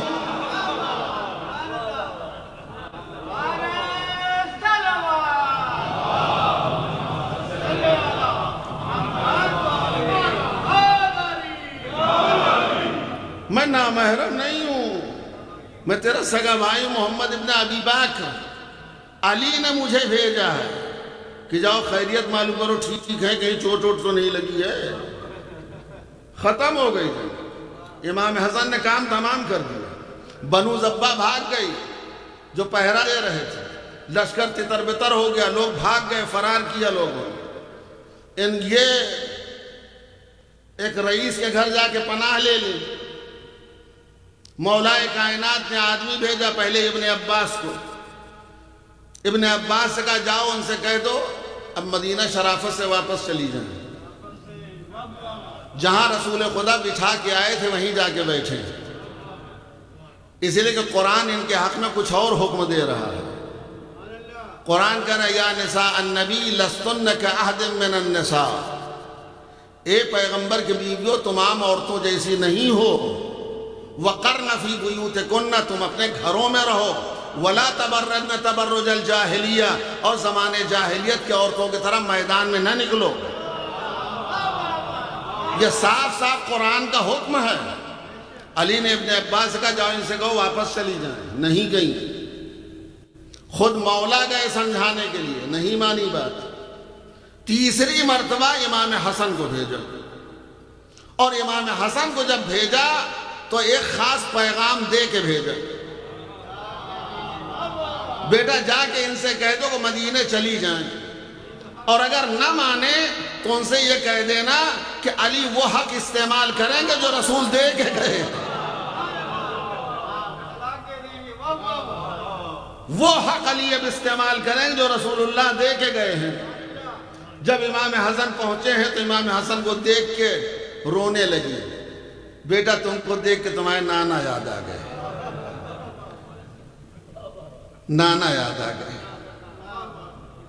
ٹھیک اپنے بابا سے ہم جانے کے لیے تیار ہیں، سواری کا انتظام کر دیں. علی نے سواری کا انتظام کیا. خدا کی قسم علی جیسا امام کائنات میں نہیں مل سکتا. غیرتوں کا پیکر علی، مجسمہ حیا علی. ان کے جانے کا انتظام. جب مولا گئے ہیں ان کو سمجھانے کے لیے، جس گھر میں ٹھہری تھیں ایک رئیس دولت مند کا گھر تھا، جب علی داخل ہوئے علی کے چاہنے والے ساتھ ساتھ تھے، تو اس گھر کی مالکن علی کے ساتھ جسارت کر رہی تھی، نازیبہ کلمات استعمال کیے. مولا کے چاہنے والوں نے تلوار پہ ہاتھ رکھا قبضے پر. مولا نے فرمایا چھوڑو اس کو، چھوڑی اس عورت سے مت بھڑو، اس کو بکنے تو کیا بک رہی ہے، اس کو چھوڑ دو، اس کے منہ نہ لگو، یہ عورت ہے. اس کے نانا کو میں نے بدر میں مارا ہے، اس عورت کے باپ کو احد میں مارا ہے، اس کے شوہر کو جمل میں مارا ہے. یہ ہمیں برا نہ کہے گی تو تعریف کرے گی. اس کے منہ مت لگو، چھوڑ دو اس کو، جانے دو اس کو. اور اس کے بعد روم کمرے بنے ہوئے تھے، لوگ پناہ لیے ہوئے تھے، سب دیکھ کے مولا فرماتے ہیں جتنے چھپے ہیں اس کمرے میں دل چاہتا دروازہ کھول کے سب کو قتل کروا دو، لیکن علی جو پناہ لے لے اس پر حملہ نہیں کرتے، ان کو عزت کے ساتھ احترام کے ساتھ بصرے سے مدینہ پہنچایا، اور مدینہ جو پہنچایا ہے تو ایک فورس کے ساتھ ان کو پہنچایا، ایک دستہ ان کے ساتھ جو سر سے پیر تک لوہے میں جڑے ہوئے تھے، چہرے پر جالی تھی، ہاتھوں میں آہنی دستانے تھے، ان کی حفاظت کے خاطر ان کے ساتھ کیا تھا ایک لشکر پورا علی ابن ابی طالب۔ جب یہ مدینہ پہنچی ہیں اور اپنے حجرے میں گئیں تو وہاں رونے لگی، چیخیں بلند ہو گئیں۔ جب رونے لگی تو صحابہ اکٹھا ہوئے، گھر بھر گیا، اماں کیوں رو رہی ہیں؟ اماں کیا بات ہے، کیوں رو رہی ہیں؟ ہائے رے اماں کا رونا اور ان کا بھولا پن، ان کی سسکیاں بنی ہیں، یہ لال پیلے ہو رہے ہیں۔ اماں کیوں رو رہی ہیں؟ اماں نے روتے روتے فرمایا علی نے ہمارے ساتھ ناانصافی کی، ہم وہ بصرے سے نامحرموں کے ساتھ مدینہ بھیج دیا۔ اب جیسے سنا نامحرموں کے ساتھ مدینہ بھیجا، سب لال پہ ہاں علی نے غلط کیا، علی کو ایسا نہیں کرنا چاہیے تھا، علی کو ایسا نہیں سلوک کرنا چاہیے تھا۔ اماں کسی کے زبان سے نہ پھوٹا کہ اماں جب یہاں سے گئی تھی تو مردوں کے ساتھ گئی تھی یا عورتوں کے ساتھ گئی تھی؟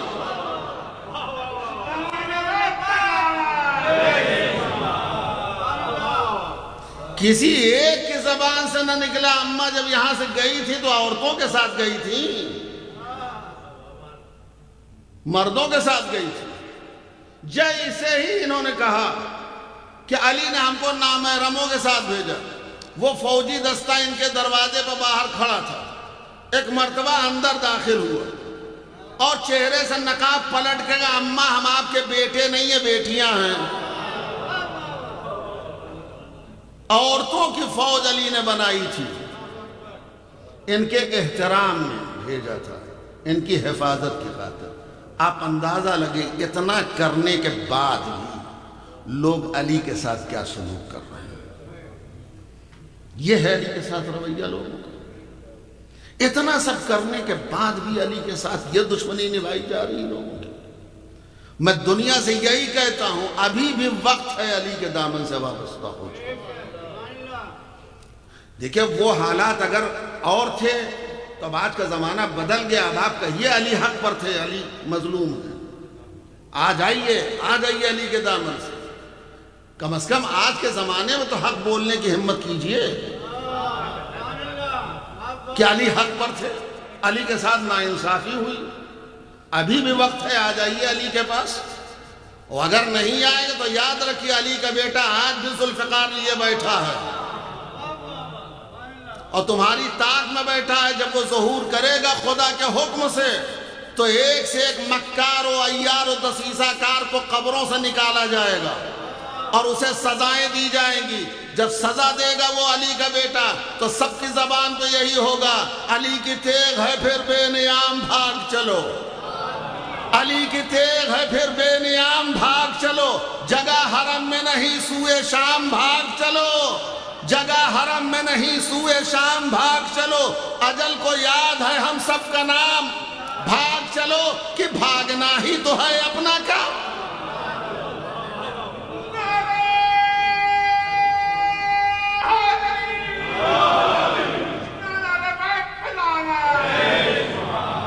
علی کی تیغ ہے پھر بے نیام بھاگ چلو، جگہ حرم میں نہیں سوئے شام بھاگ چلو، اجل کو یاد ہے ہم سب کا نام، بھاگ چلو کہ بھاگنا ہی تو ہے اپنا کام، بھاگ چلو اما نہیں ہے کہیں کارزار ہستی میں، کچھار چھوڑ کے شیر آ گیا ہے بستی میں،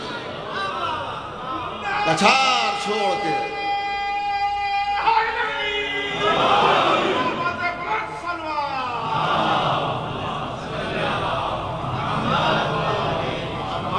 کچھار چھوڑ کے شیر آ گیا ہے بستی میں، اٹھے گا شور صفے کارزار سے بھاگو، اٹھے گا شور صفے کارزار سے بھاگو، برس رہی ہے اجل ذوالفقار سے بھاگو، کوئی کہے گا نکل کر مزار سے بھاگو، کوئی کہے گا نبی کے دیار سے بھاگو۔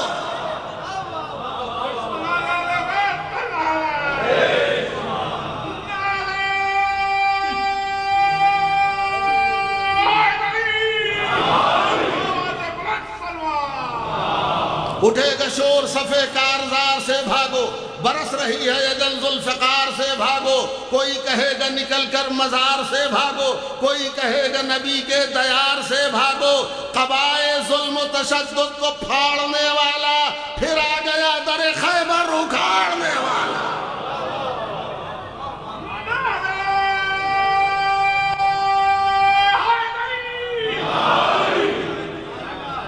پھر آ گیا در خیبر اکھاڑنے والا۔ یہ علی ہے، علی کا دامن سے وابستہ ہو جائے گا۔ عزیزان گرامی، امیر المؤمنین اس مظلوم ہستی کا نام ہے کہ جس کے لیے علامہ امینی ارشاد فرماتے ہیں، کاش میری زندگی میں اور کوئی کام نہ ہوتا، مجھے اور کوئی مصروفیت نہ ہوتی، تو میں ساری زندگی علی کہہ کے روتا۔ علی اس مظلوم کا نام ہے۔ یقین جانے امیر المومنین کی تاریخ پڑھنے کے بعد کلیجہ چھلنی ہو جاتا ہے، بالخصوص آخری ایام جو امیر المومنین کے گزرے ہیں، کن کن حالات سے علی گزرے، دنیا کتنی علی کی دشمن ہو گئی تھی، کس قدر علی سے عداوت نکالی گئی، کیسے کیسے لوگوں نے علی سے دشمنی نکالی۔ اجرکم اللہ، تھوڑا سا سمٹ ہے، مسائل ہونے جا رہا ہے تاکہ درمیان میں کسی کو تکلیف نہ ہو، تھوڑا سا آگے آ جائیے، ایک آ جائیے صلوات۔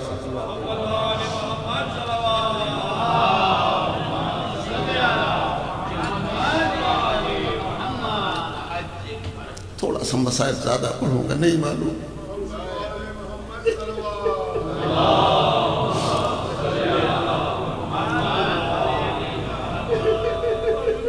زندگی رہے گی تو پھر آپ سے ملاقات ہوگی کیا؟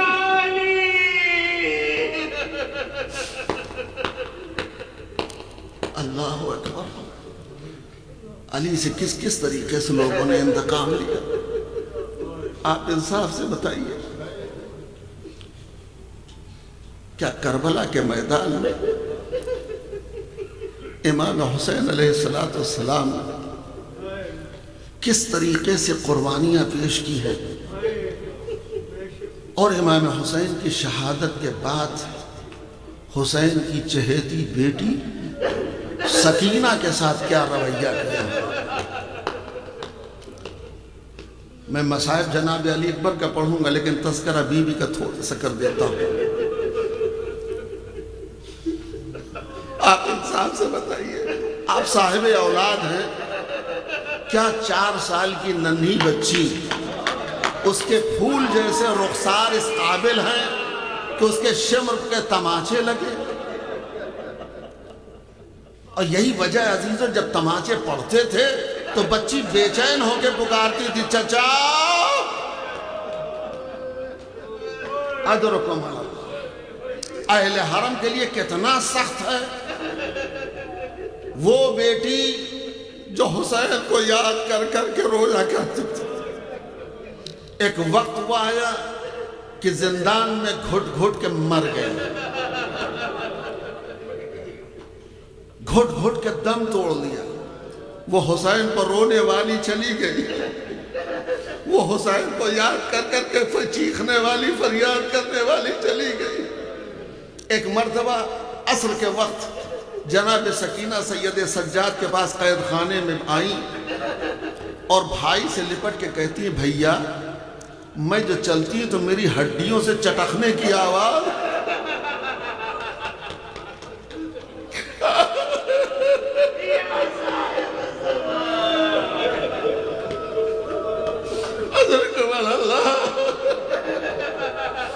بھیا جب میں مر جاؤں تو مجھے نرم زمین میں دفنانا۔ اللہ اکبر. عزیزوں وہ بچی قید خانے میں مر گئی, اسی پھٹے ہوئے کرتے میں غسل دیا گیا ہے.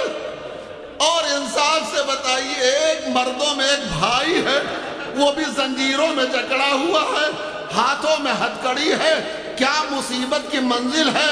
ہتھکڑی والے ہاتھوں میں بہن کا جنازہ لے کر کے قید خانے کے کونے میں آئے, اپنے ہاتھوں سے مٹی ہٹائی, ننھی سی قبر کھود کے سکینہ کو سپرد لہا دیا.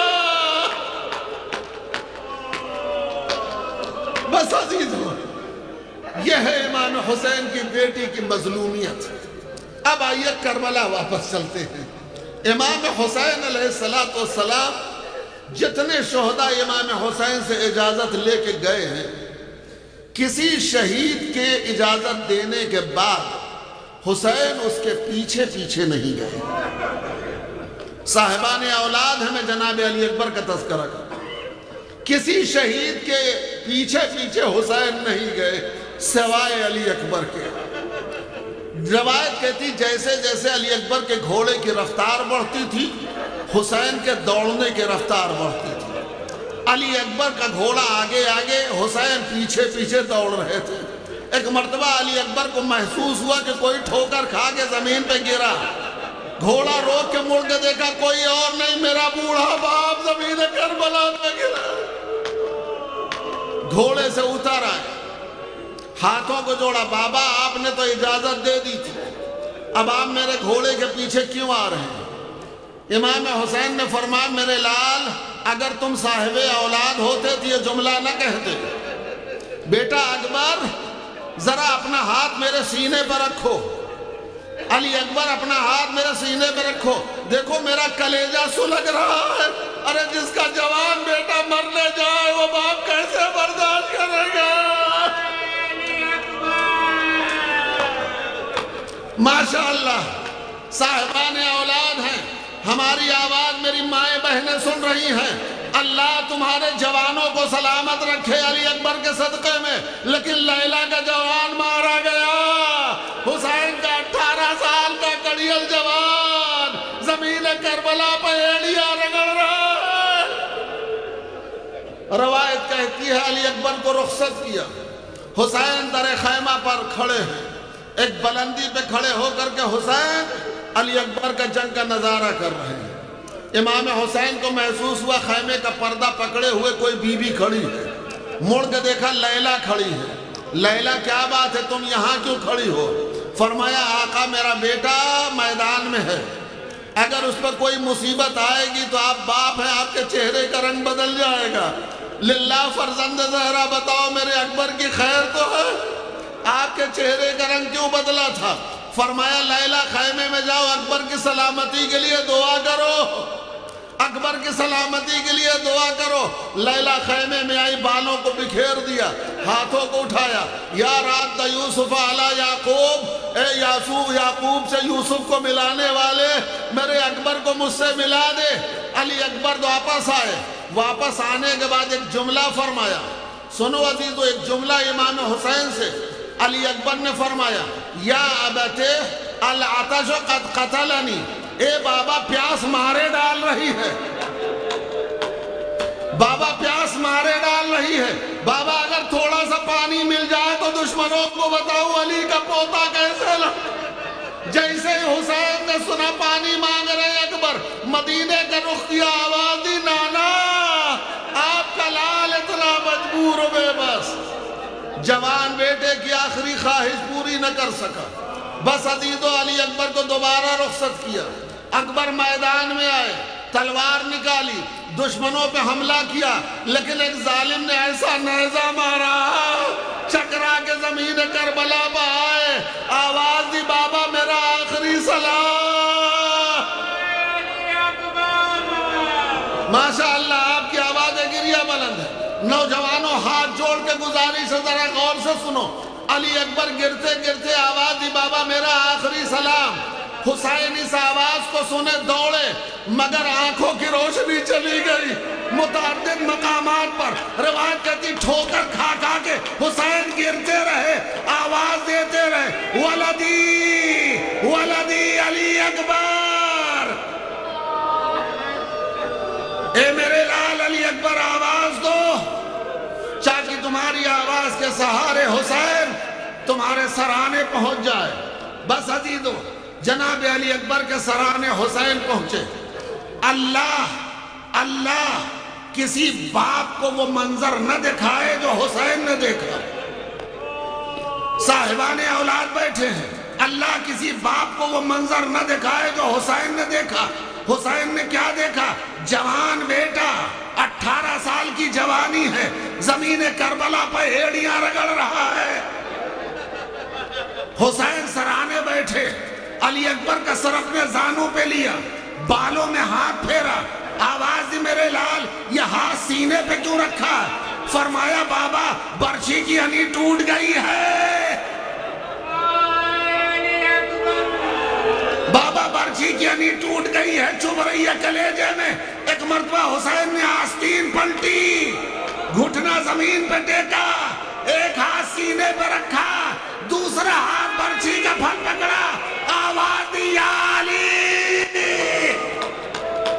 برچھی کے ساتھ علی اکبر کا کلیجہ باہر آیا.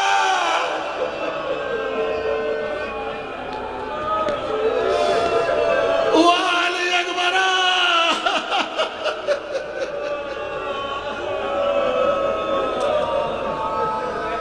عزیزو جیسے ہی علی اکبر کی روح پرواز کی, دم نکلا ہے, حسین لاشے سے لپٹ گئے. آواز دی منہ پہ منہ رکھ کے میرے لال اب زندگانی دنیا پہ خاک, بیٹا تیرے بعد زندگی کا مزہ چلا گیا. اب سنو عزیزو, ٹھہرو, تھم جاؤ, سانس لے لیجئے. سنیے, اب حسین کا آخری امتحان, عجیب امتحان ہے. سب کا لاشا خیمے میں لے گئے, یہ باپ ہے, جوان کی میت ہے. حسین کا عجیب امتحان ہے. ہر باپ کی تمنا ہوتی ہے ہم مرے تو میرا بیٹا زندہ رہے, میرا بیٹا میرا جنازہ اٹھائے. لیکن کربلا میں حسین علی اکبر کا جنازہ اٹھانا ہے. روایت کہتی ہے 57 سال کی عمر ہے حسین کی, 18 سال کے جوان کی میت ہے. سنو عزیزو سنو, ایک مرتبہ حسین جھکے لاشا اٹھانے کے لیے, ایک ہاتھ گردن کے نیچے ڈالا, دوسرا ہاتھ پیروں کے نیچے ڈالا, اٹھانا چاہا. میر انیس نے بیعت کہی, ماں باپ کے جینے کا مزہ لے گئے بیٹا, ماں باپ کے جینے کا مزہ لے گئے بیٹا, عہدہ جو تمہارا تھا ہمیں دے گئے بیٹا. اٹھا نہ سکے لاشا رکھا, بچوں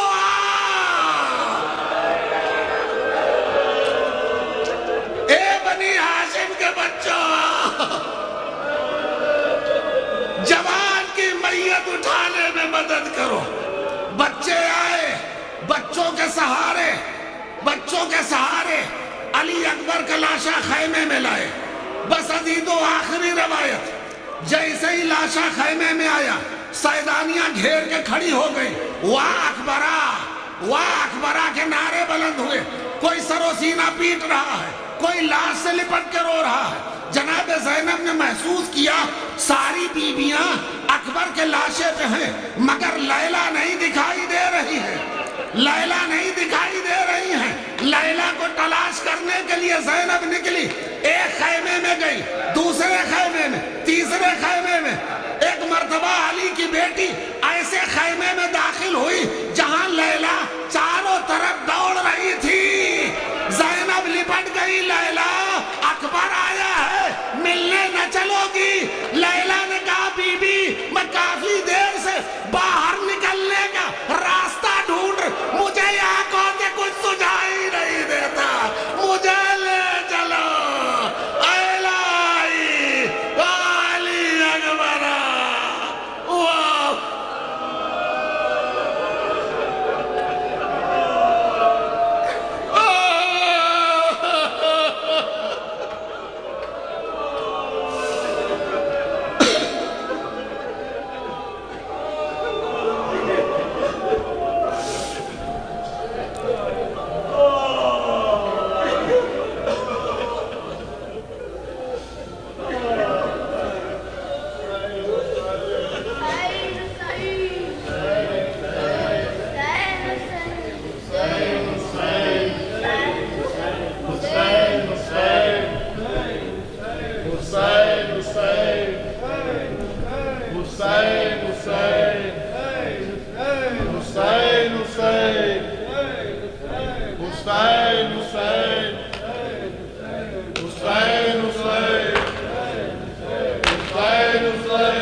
اکبر کی ماں کا نالہ ہے، یہ قید میں علی اکبر کی ماں کا نالہ ہے، یہ قید میں علی اکبر کی ماں کا نالہ ہے، نہیں وہ چاند جو گھر کا میرے اجالا ہے، وہ چاند جو گھر کا میرے اجالا ہے، میرے جوان کو نیزوں سے مار ڈالا ہے،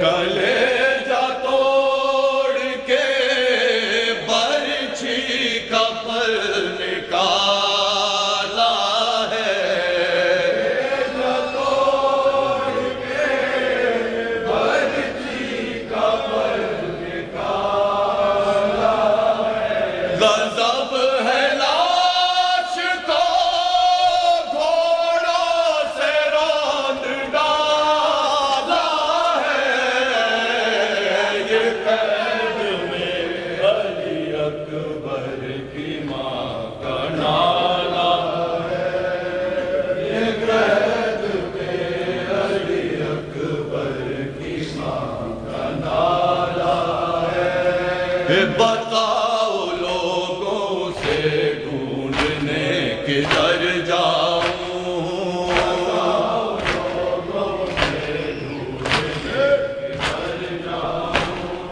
میں اپنے اکبر مہرو کو کس طرح پاؤں،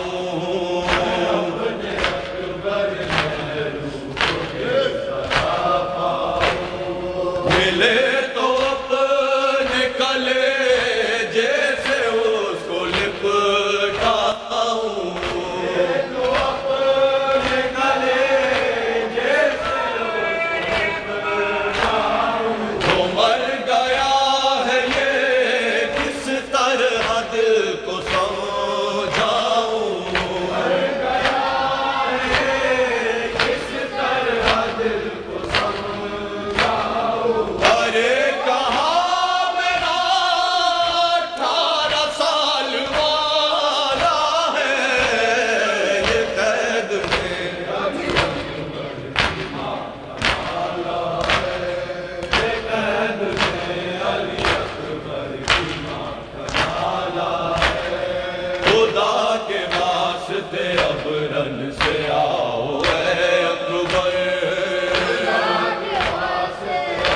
رن سے آؤ اے اکبر، نہیں ستاتے ہیں آ کر بچاؤ اے اکبر، نہیں ستاتے ہیں آ کر بچاؤ اے اکبر، کھلے سروں پہ ردائیں اڑاؤ اے اکبر، سروں پہ ردائیں اڑاؤ اے اکبر، چھپی کے حال پہ اب رحم کھاؤ اے اکبر، کے حال پہ اب رحم کھاؤ اے اکبر، بڑا کے کہتی تھی کن کن دکھوں سے پالا ہے، یہ قید میں علی اکبر کی ماں کا نالہ ہے، یہ قید میں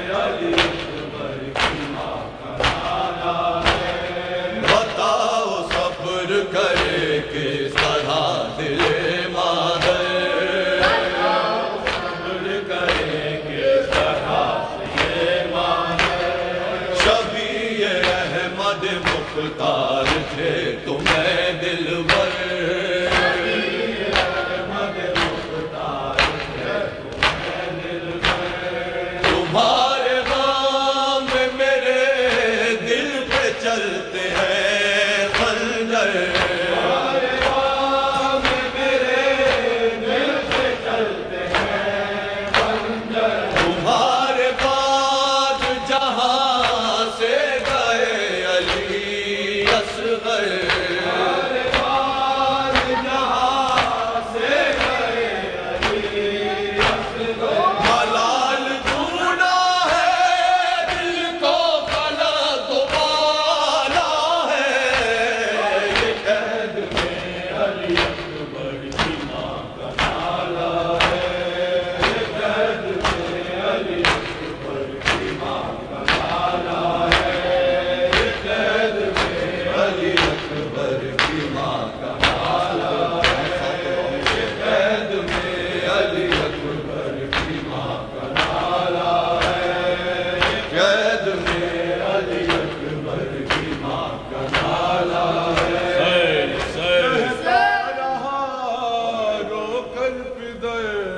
برچی سے بس کلیجا تیرا نہیں چلا ہے، برچی سے بس کلیجا مقتل میں فاطمہ نے دل اپنا تھام لیا ہے، بھائی حسین نانا نبی بابا علی دادی تیری موجود ہے سب ادھر ہے، آواز تو دے اکبر ہے، آواز تو دے اکبر ہے، آواز تو دے اکبر ہے، آواز تو دے اکبر ہے، آواز تو دے اکبر ہے، آواز تو دے اکبر۔ کیسے بیاں کروں میں، کیسے بیاں کروں میں وہ دردناک منظر، کیسے بیاں کروں میں سکتے میں تھی خدائی، روتا تھا سارا لشکر جب فاطمہ کے لال نے ہاتھوں پہ لے کر خاک سے رکھ کر کہا زانوں پہ سر ہے، آواز تو دے اکبر ہے، آواز تو دے اکبر ہے، آواز تو دے اکبر ہے، آواز تو دے اکبر ہے، آواز تو دے اکبر ہے، آواز تو دے اکبر ہے، آواز تو دے اکبر ہے، آواز تو دے اکبر ہے، آواز تو دے اکبر ہے، آواز تو دے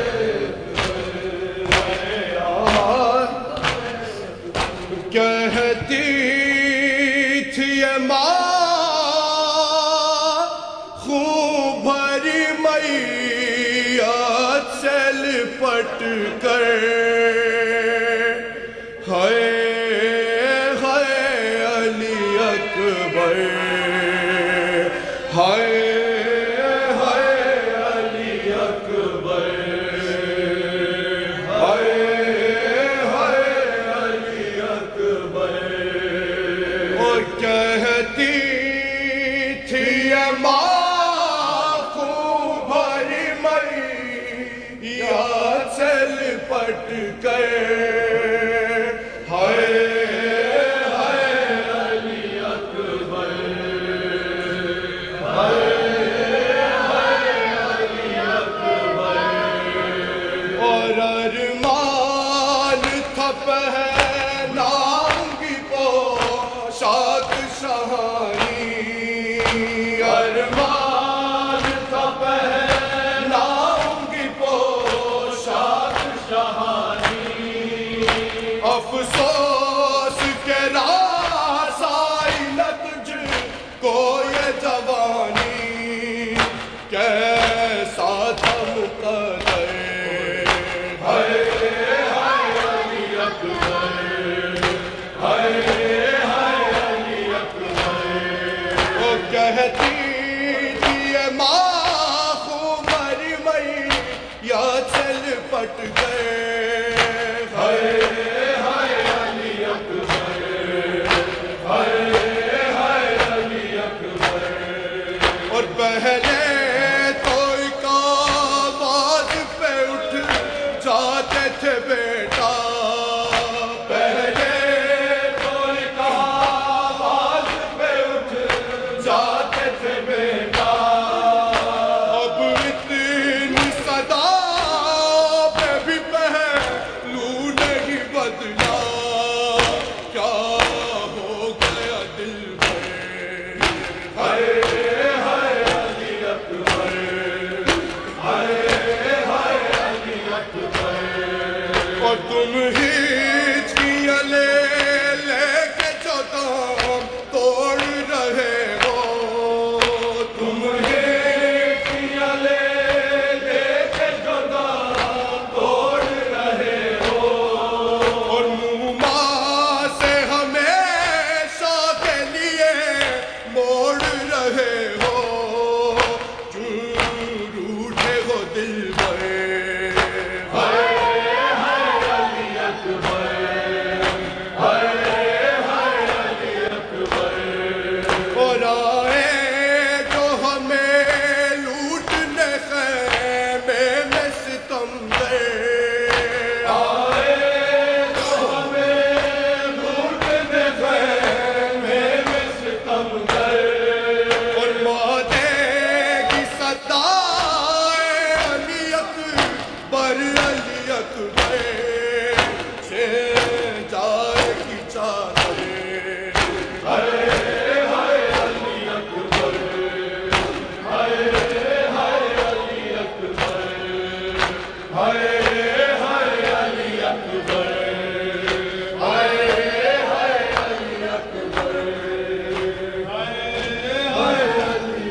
قید خانے میں سکینہ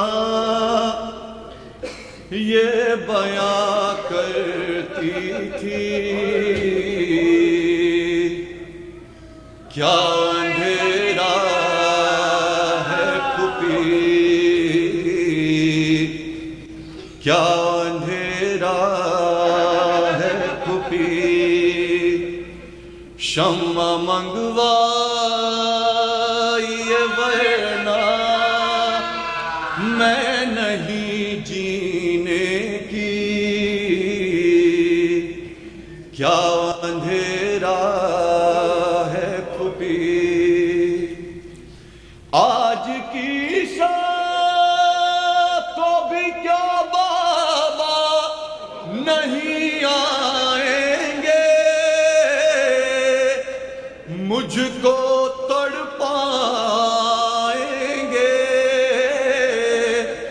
مجھ کو تڑپائیں گے ان کے سینے پہ اگر سوتی تو نیند آ جاتی کیا اندھیرا ہے پھوپھی کیا اندھیرا ہے پھوپھی کیا رے بابا جاتے تو پھر شعور کو ہوتا معلوم بابا جاتے تو پھر شعور کو ہوتا معلوم کون ہے یہ معصوم رے کیا سمجھ گئے یوں گھڑ کیا دیتا ہے شفیع کیا اندھیرا ہے پھوپھی کیا اندھیرا بعد میرے جو یہاں ہوئے بدر کا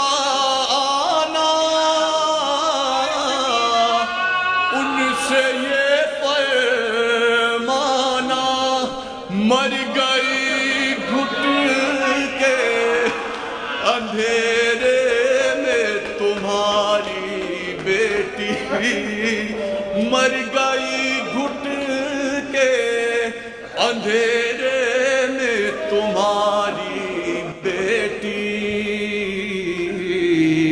کیا اندھیرا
زیارت ہمارا